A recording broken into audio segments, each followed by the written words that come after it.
After the fall of Baghdad, American forces intensified the search for the main responsible parties of the Iraqi repressive apparatus.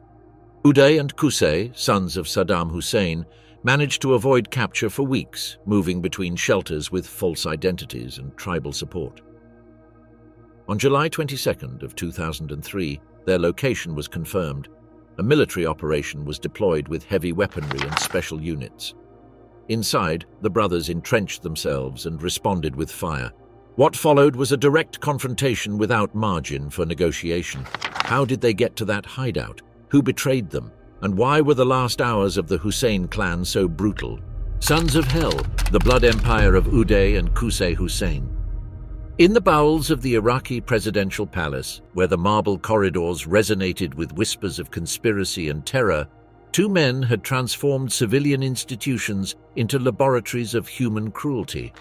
Uday Hussein was not content with presiding over the Olympic Committee. He created in its facilities an ecosystem of torture that rivaled the most sinister medieval dungeons. The first floor of the Olympic building housed a private prison where athletes who failed were subjected to punishments designed to break both body and spirit. Uday had meticulously studied historical torture techniques, incorporating from medieval falaka to modern innovations like electric drills applied directly on prisoners' skulls. His victims included Sira Hada, a soccer player who was dragged from his bed for refusing to play, alleging illness. For 3 days, he received lashes on his feet with electric cables, was dragged on concrete until skinning his back, forced to roll in sand to infect the wounds, and finally forced to jump into a sewage tank. The Olympic Committee headquarters functioned as a living horror museum. Uday maintained a functional Iron Maiden, a stretching rack, and electrified beds where athletes suffered controlled shocks. Coaches were hung from hooks while they watched the torture of their pupils. Sports journalists who wrote negative reviews disappeared for weeks, returning with scars that served as permanent warning for their colleagues. His sadism reached industrial dimensions through the Fedayeen Saddam, a paramilitary organization he founded in 1995. These commandos wore black uniforms modeled after Darth Vader and executed operations that combined visual propaganda with physical elimination of opponents. During interrogations, Uday personally supervised the use of welding torches applied against faces and developed the practice of locking living people in coffins as a method of prolonged psychological torture. Iraqi women lived under a specific threat that transformed the country's social dynamics. Uday operated kidnapping networks that functioned during weddings, graduations, and family celebrations. One of his most documented victims was an 18-year-old bride torn from her wedding ceremony while still wearing the white dress. Uday's guards tore her clothes before locking her in his mansion, where she was marked with a hot horseshoe as permanent reminder of the trauma. Entire families developed survival strategies that included secretly marrying their daughters or sending them to rural regions when Uday visited their neighborhoods. The murder of Kamal Hana Gajeo in 1988 revealed the psychotic volatility that characterized Uday. During an elite party, he beat Saddam's butler to death with a cane in front of ministers and foreign ambassadors. The act was not impulsive. Uday had planned the murder after convincing himself that Gajeo exercised too much influence over his father.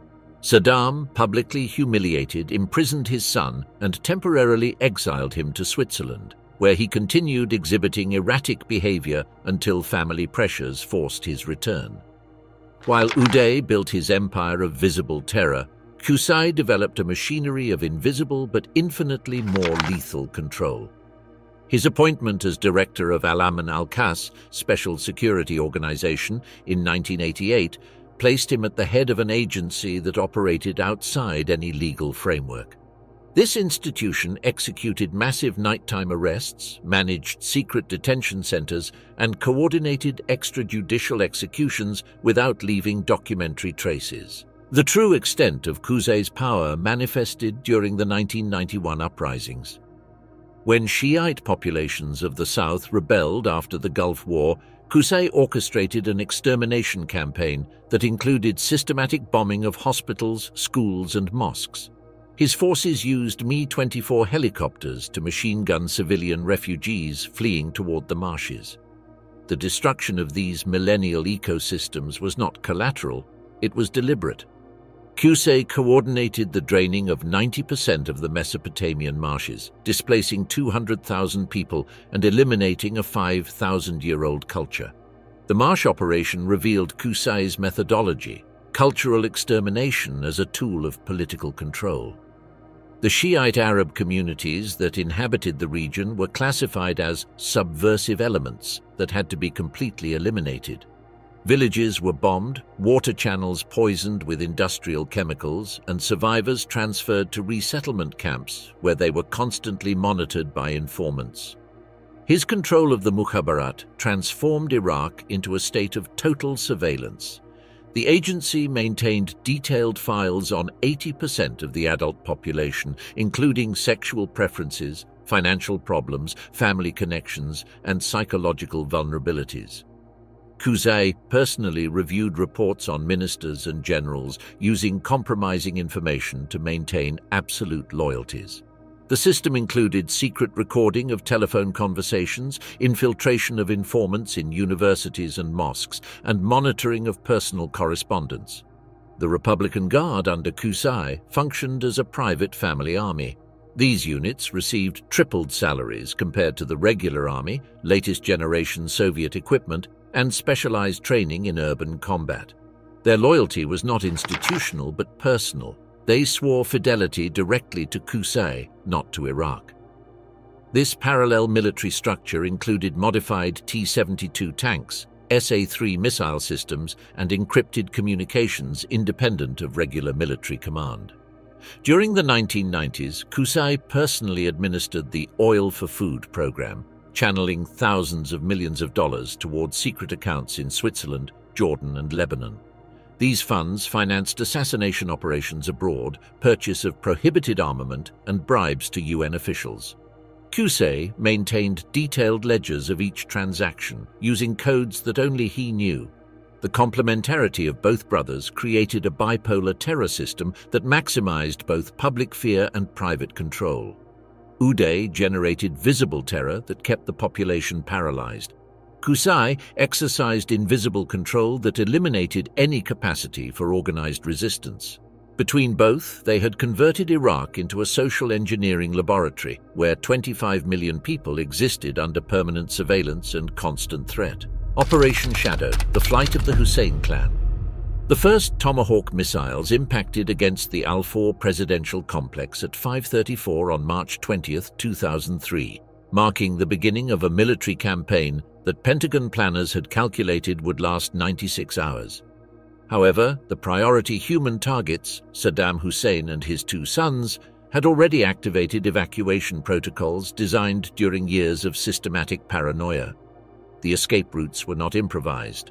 Qusay had personally supervised the construction of underground tunnels that connected presidential palaces with safe houses in 5 different provinces.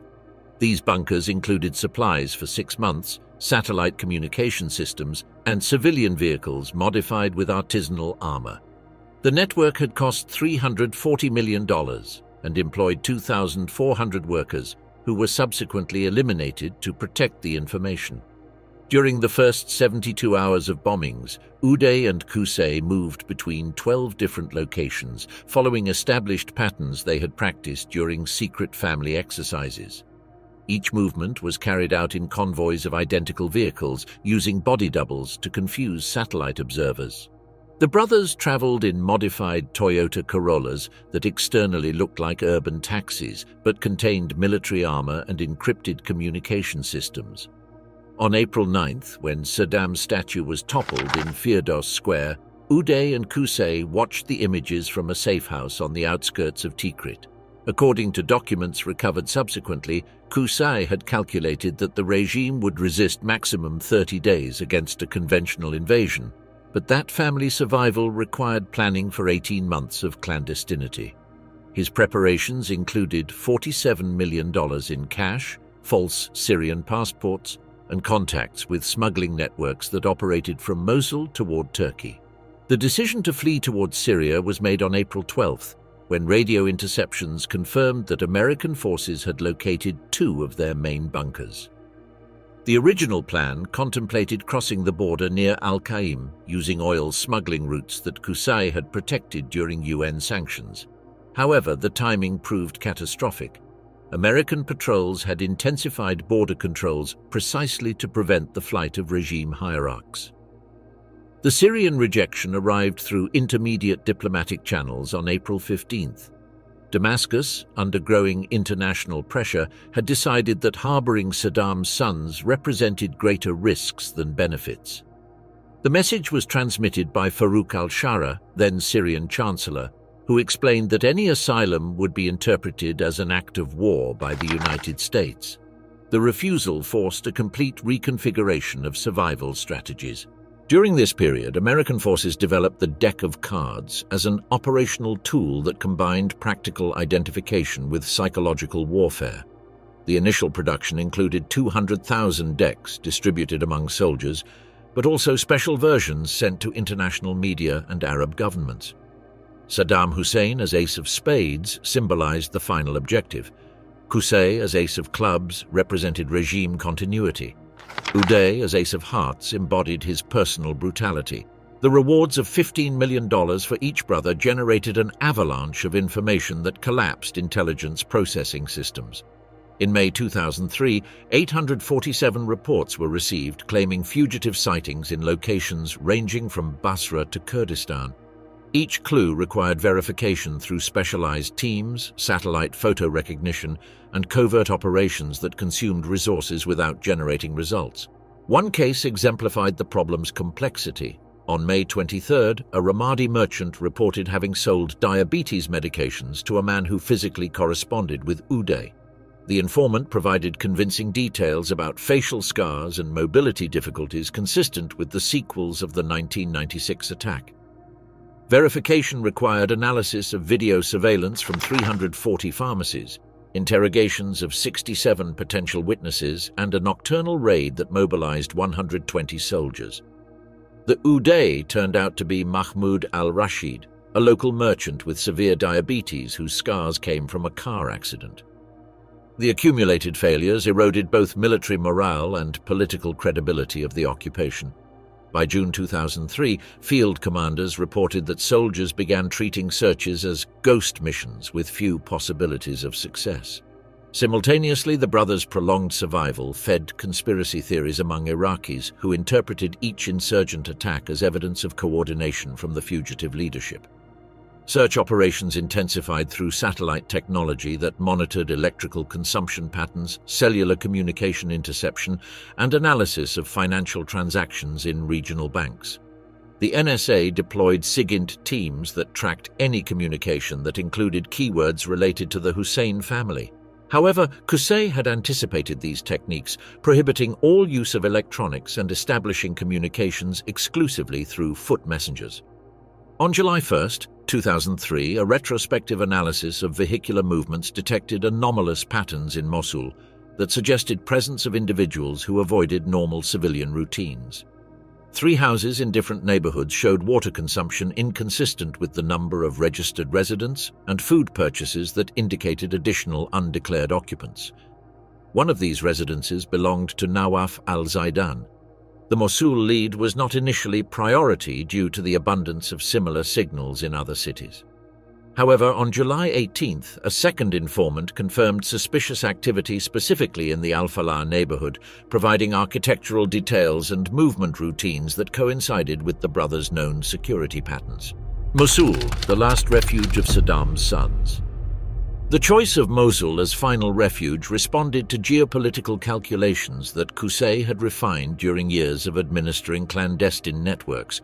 The city represented the perfect balance between 3 critical factors: sufficient population density to guarantee anonymity, proximity to evacuation routes toward Turkey and Syria, and concentration of tribal loyalties that had been meticulously cultivated during the 1990s.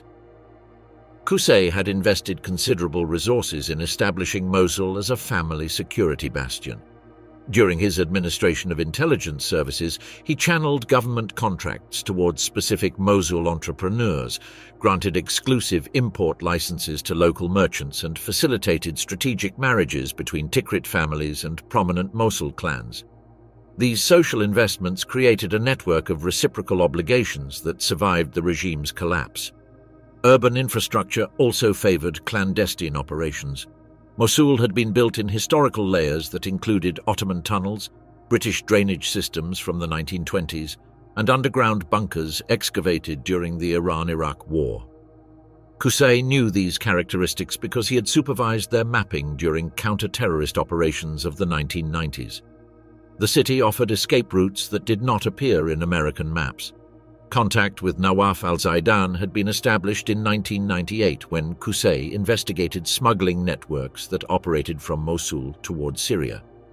Al-Zaidan had demonstrated capacity to move prohibited merchandise without detection, using family connections that extended to both sides of the border. His reputation for absolute discretion and his local roots made him the type of ally that the Hussein family needed for sensitive operations. Al-Zaidan's villa had been specifically selected for security characteristics that were not evident from the exterior. The property occupied a corner of the Al-Falah neighborhood that provided visibility over 3 different approach streets. The exterior walls, apparently decorative, contained steel reinforcements that could resist minor explosives. The second-floor windows had been modified with glass that combined visual transparency with ballistic protection. The basement included architectural modifications that Al-Zaidan had financed during the original construction in 1995. A 40-meter tunnel connected the house with the municipal drainage system, providing an evacuation route that emerged 6 blocks to the north. Access was hidden behind a false wall that required specific knowledge to be located. Qusay had personally inspected these characteristics during a previous visit in 2001. The brothers' arrival in mid-June included security protocols that reflected decades of experience in clandestine operations. Uday and Qusay arrived separately, using different vehicles and routes that did not intersect. Mustafa, Qusay's son, was transported in a third vehicle with documentation that identified him as Al-Zaidan's younger cousin visiting during school vacations.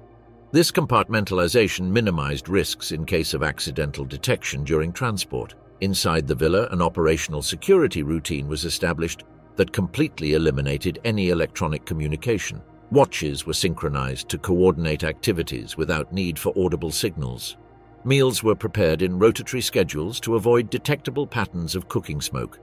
Garbage was stored in sealed containers until it could be burned completely during nocturnal hours. Supplies arrived through a chain of 3 intermediaries who never had direct contact between themselves.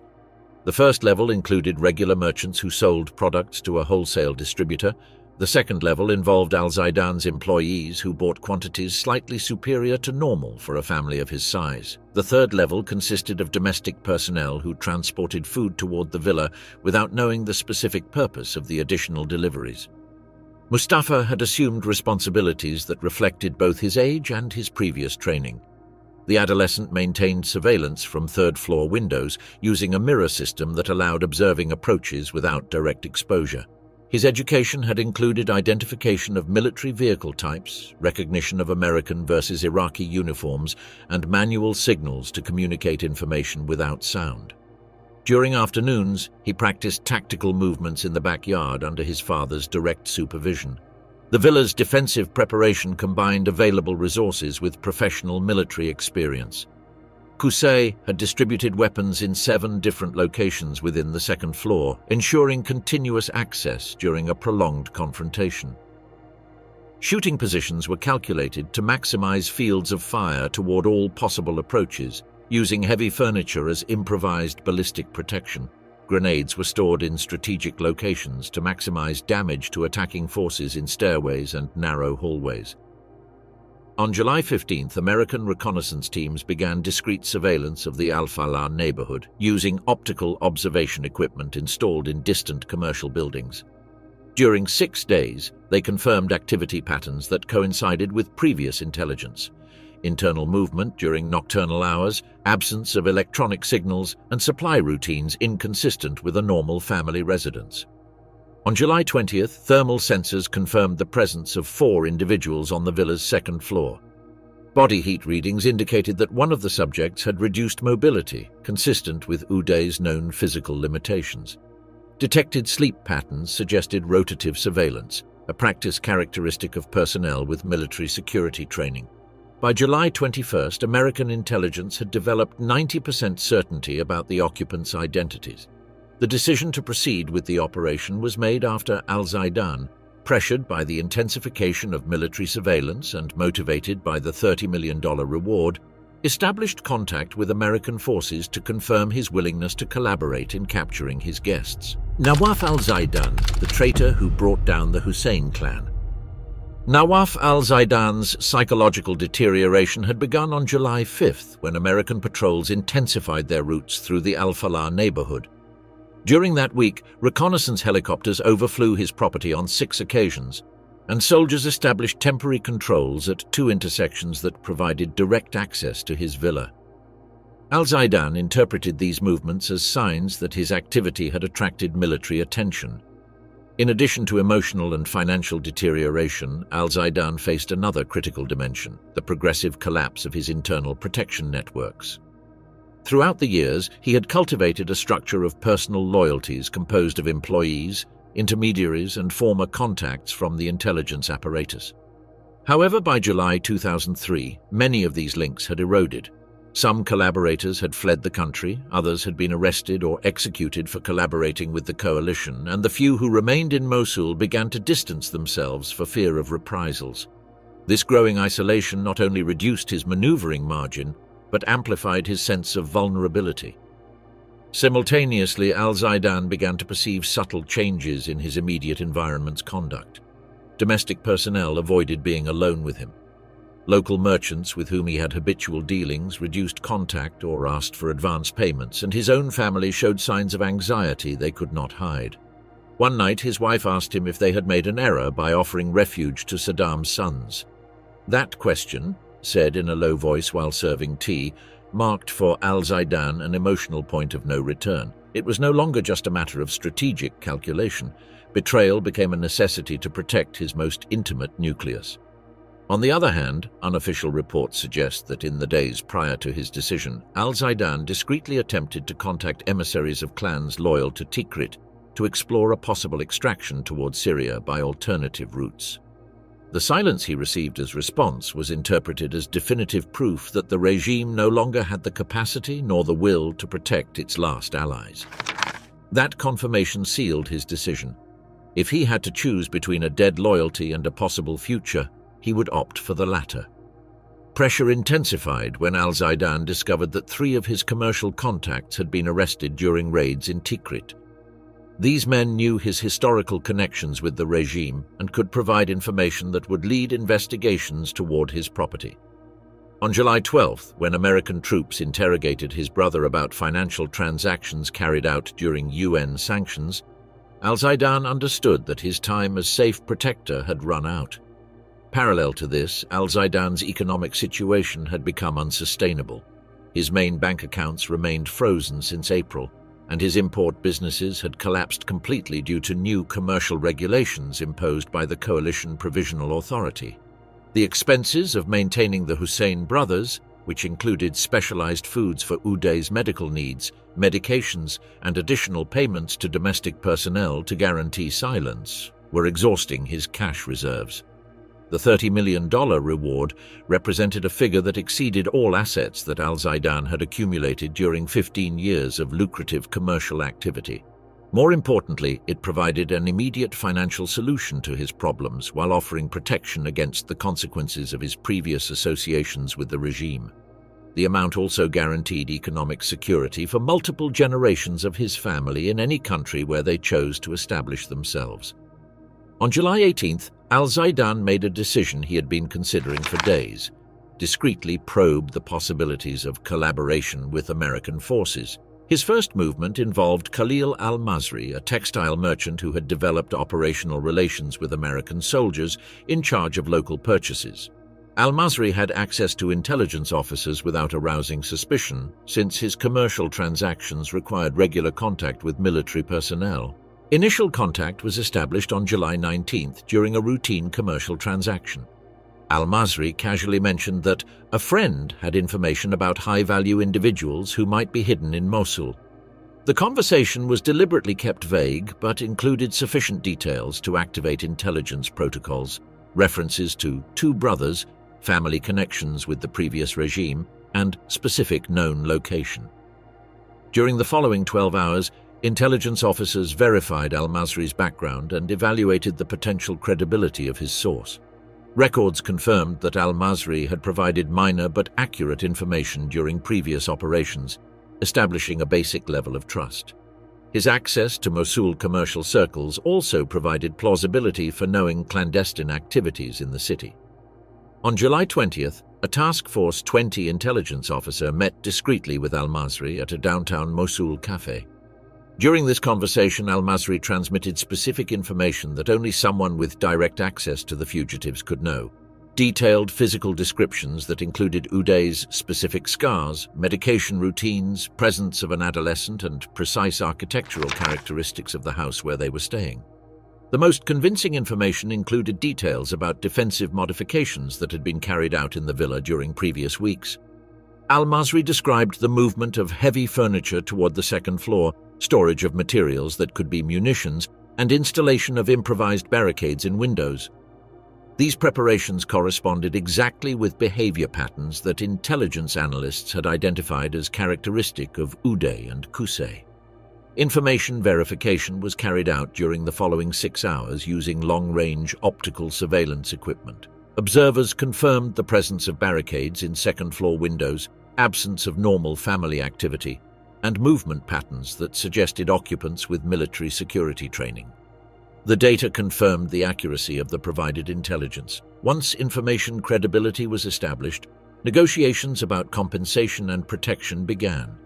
Al-Zaidan, through al-Masri, established specific conditions: complete payment of the $30 million reward, immediate evacuation of his family before the operation, witness protection with new identity, and permanent relocation outside Iraq. American authorities, recognizing the exceptional value of the intelligence, agreed to all demands within 6 hours.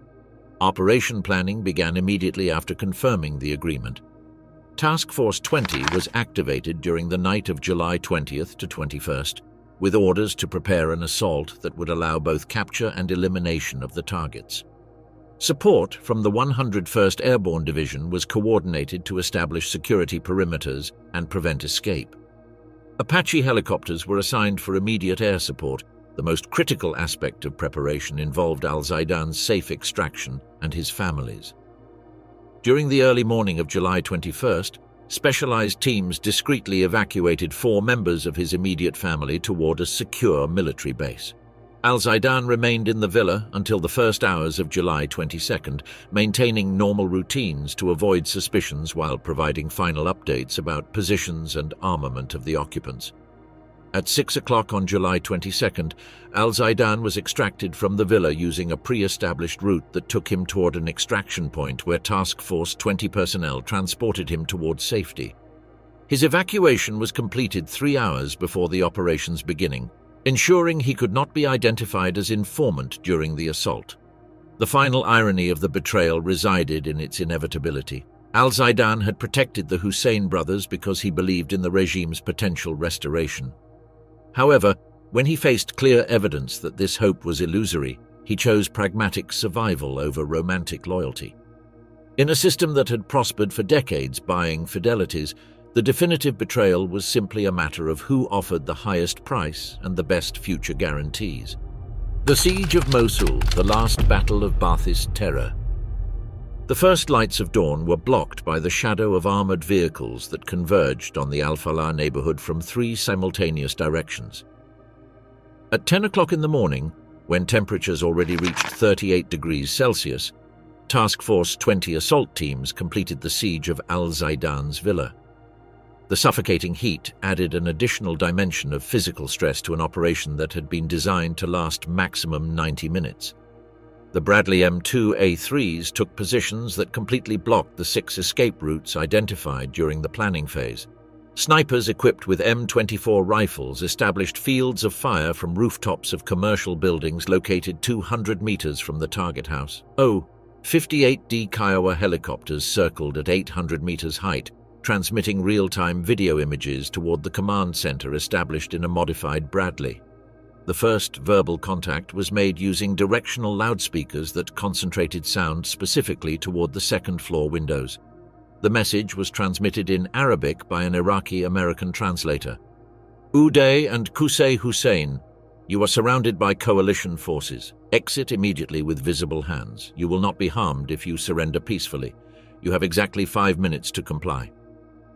The response came in the form of a single shot from a window on the east side of the second floor. The bullet impacted against a Bradley's armor, producing a bright spark but without causing damage. However, the message was clear. The occupants had chosen resistance over surrender. The operation commander, Colonel Joe Anderson, immediately authorized escalation to free fire. The first phase of the confrontation was characterized by sustained fire exchange between small arms. The defenders used AK-47 and AKM rifles fired from positions behind heavy furniture that had been strategically placed to maximize protection. The attackers responded with M240B and M249 machine guns mounted on vehicles, concentrating fire on the windows to suppress defensive capacity. Mustafa, positioned at the north end of the second floor, demonstrated notable precision with a modified AKM rifle. His shots were calculated and disciplined, keeping under control the left lateral access to the building. The adolescent had received military training since age 10, including precision shooting techniques and tactical movement in confined spaces. His participation transformed the confrontation's dynamics, since American forces had to consider the presence of a minor who fought with adult determination. At 10:47, an RGD-5 grenade thrown from the second floor exploded 3 meters from an assault team that was trying to approach the main door. The shrapnel wounded 2 soldiers in the legs and forced a medical evacuation under fire. Sergeant Michael Mitchell suffered perforations in his right thigh, while Corporal James Rodriguez received fragments in his left calf. Both were extracted towards safe positions through dragging techniques while their companions provided covering fire. Tactical escalation was inevitable. At 11:15, Colonel Anderson authorized the use of TOW BGM-71 missiles fired from specialized Humvee M998 vehicles. The first missile was directed against the southeast corner of the second floor, where thermal analysis had detected the greatest concentration of defensive activity. The impact created a 4-meter breach in the exterior wall, exposing the interior and causing partial ceiling collapse in that section. However, defensive fire immediately adapted to the new conditions. The occupants relocated towards structurally intact areas, maintaining shooting capacity from positions that had not been compromised by the explosion. Qusay had anticipated the use of heavy armament and had prepared backup positions that allowed internal movement without exposure to external fire. At 12:30, Apache AH-64D helicopters arrived to provide direct air support. The first AGM-114 Hellfire missile was fired against the center of the second floor, where thermal sensors indicated continuous presence of combatants.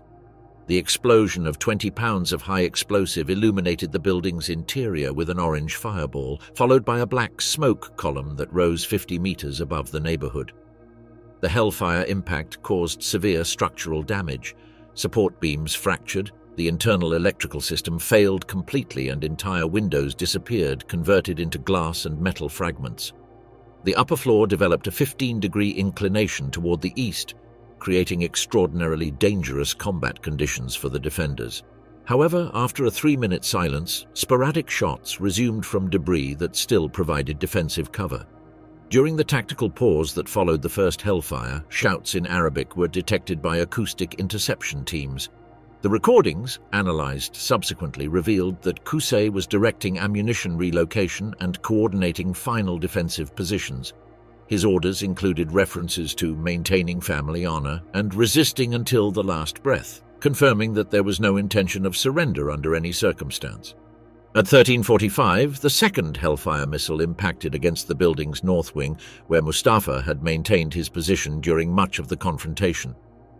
This explosion critically compromised structural integrity.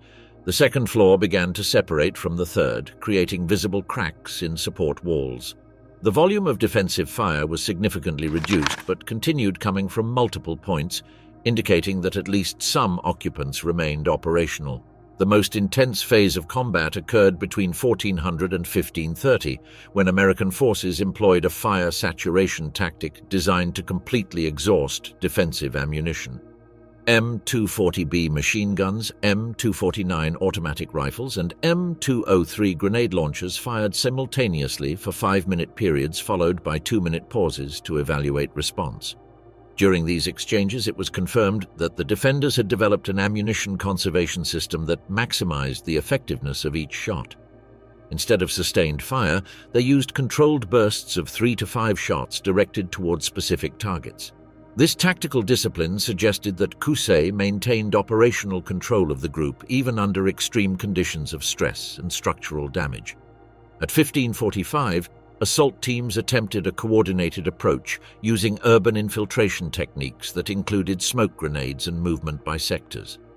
However, the attempt was repelled by precise defensive fire that indicated the occupants maintained visibility and tactical coordination.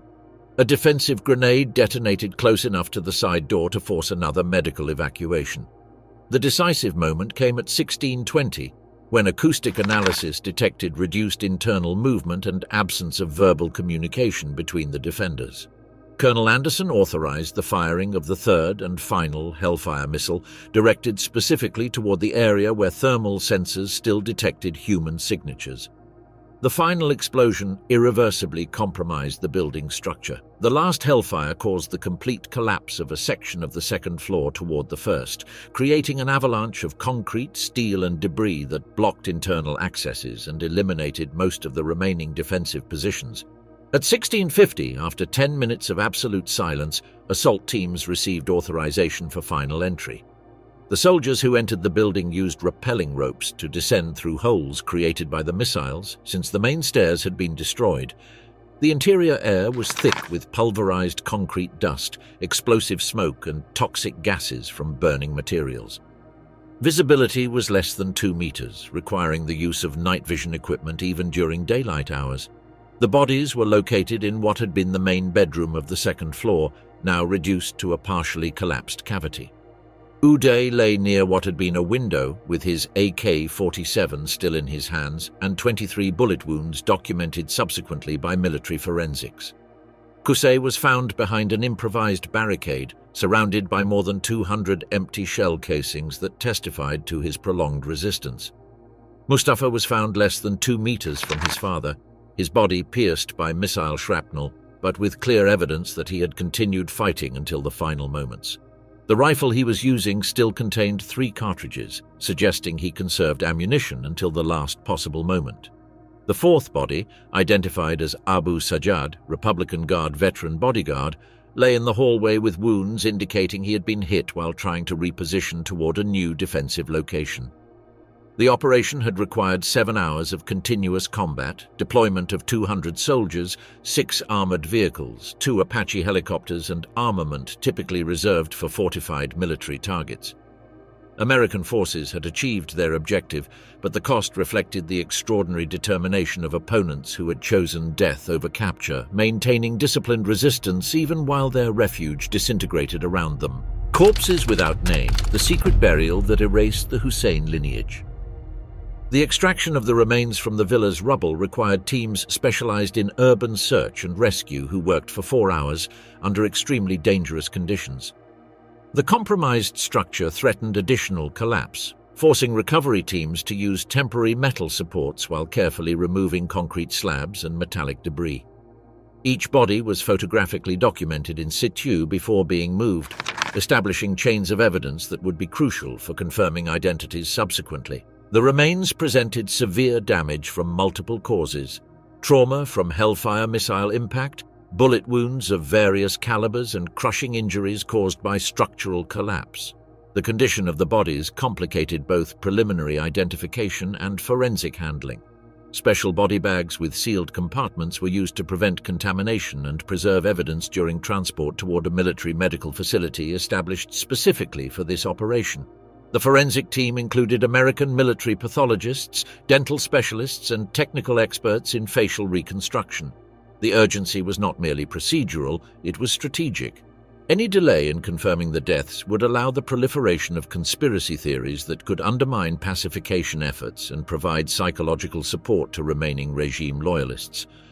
The process had to be both exhaustive and expeditious. The forensic challenges were unprecedented in scope. Facial features had suffered severe deformations from shrapnel and direct impacts, making conventional visual identification impossible. Advanced techniques were used that included comparative analysis of dental structures with medical records confiscated from presidential clinics, examination of previous bone fractures documented in medical files, and detailed mapping of surgical scars corresponding with known medical interventions. Uday presented the most distinctive markers for identification. The metal plates in his left leg, inserted after the 1996 assassination attempt, provided irrefutable evidence. His medical history included multiple reconstructive surgeries that had left unique patterns of bone welding and scar tissue. Additionally, specific characteristics were identified, such as a birthmark on his right shoulder and dental work that coincided exactly with odontological records maintained by presidential medical services. Qusay required more extensive analysis due to the absence of such distinctive wounds. However, his dental structure and cranial measurements coincided precisely with odontological records. Additionally, surgical scars from an appendectomy performed in 1987 and physical characteristics documented in high-resolution photographs taken during official events were identified. X-rays revealed patterns of bone density and previous minor fractures that completely matched medical records. Mustafa's identification was established through school records and anthropometric data appropriate for his age. His presence confirmed aspects of previous intelligence about the refugee group's composition and provided context for understanding family dynamics during the last days of clandestinity. Dental records from his school clinic in Baghdad confirmed his identity beyond any reasonable doubt. Abu Sajjad, the bodyguard, was identified through Republican Guard military records and tattoos that had been documented during his service. His presence confirmed that the brothers had maintained at least minimal security personnel even during their most vulnerable period.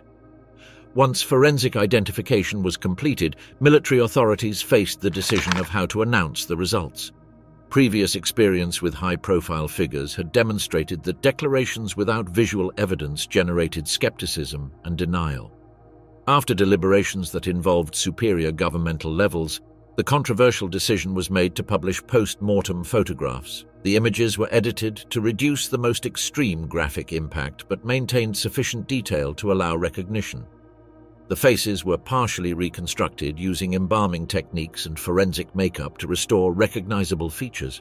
Professional specialists in mortuary services worked for 18 hours to make the bodies presentable, while preserving evidence of trauma that would confirm the intensity of the final battle. The resulting photographs clearly showed Uday and Qusay, although with visible evidence of the trauma they had suffered.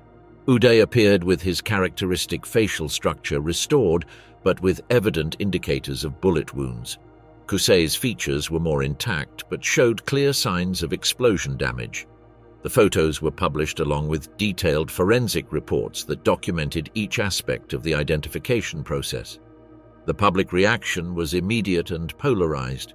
In regions of southern Iraq with predominantly Shiite populations, the news was received with open celebration. Spontaneous demonstrations filled the streets of cities like Basra and Najaf, where residents fired weapons into the air and distributed sweets in expression of jubilation. For communities that had suffered systematic repression for decades, the deaths represented poetic justice. However, in areas with tribal loyalties toward the previous regime, especially in Anbar province and around Tikrit, the response was dramatically different. Many residents refused to accept the photograph's authenticity, insisting that the bodies belonged to doubles used to deceive public opinion. These denials were not completely irrational. Saddam's regime had effectively employed body doubles for years as a security measure. In Baghdad, reactions varied dramatically by neighborhood. In predominantly Shiite areas like Sadr city, celebrations continued for several days. In predominantly Sunni neighborhoods, reactions ranged from silent acceptance to open skepticism. Some merchants closed their businesses in apparent mourning, while others displayed the photographs prominently as evidence that the old regime had definitively ended. The international reaction was also mixed. Human rights organizations criticized the decision to publish post-mortem images as a violation of basic humanitarian norms. Military analysts defended the measure as necessary to eliminate ambiguity and accelerate the political acceptance process. The debate reflected broader tensions about appropriate methods for documenting the end of authoritarian regimes. While public controversy developed, more discreet procedures were executed for the burial of the bodies. American authorities had decided to avoid any ceremony that could become a focus of resistance or martyr cult. The remains were transported in secret to Tikrit during the night, escorted by security units that maintained absolute control over all access to the zone. The burial was carried out in the Hussein family cemetery, but without identificatory markers and with attendance limited to a minimum number of local witnesses selected by military authorities. There were no formal religious rituals, nor public prayers, nor funeral procession. The bodies were deposited in nameless graves in places that were kept secret to avoid future pilgrimages.